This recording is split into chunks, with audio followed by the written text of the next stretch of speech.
यकीन इतना हो कि मैं उस हस्ती का नाम, इसका यकीन इतना हो कि वो हर्फ जो कुरान में आए हैं, इसका यकीन इतना हो कि वो बोल जो अल्लाह के हबीब के फरमान हदीस में आए हैं, या लतीफ हो या वदूद हो, और इसका यकीन इतना हो ये वो अल्फाज हैं जो सारे औलिया ने पढ़े, उनको विलायत इन्हीं लफ्जों से मिली, उनको बुजुर्गी इन्हीं हरफों से मिली, उनको कलंदरियत इन्हीं बोलों से मिली, उनको रब का ताल्लुक, उसके हबीब का इश्क इन्हीं अल्फाज से मिला।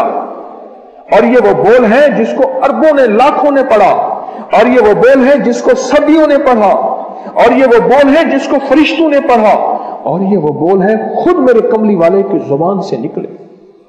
तो या लतीफो या वदूदों को एक तस्बीह सिर्फ, बस बाकी आपके अपने मामूलात तस्बीहात जिक्र जो आप कर रहे हैं करते रहे।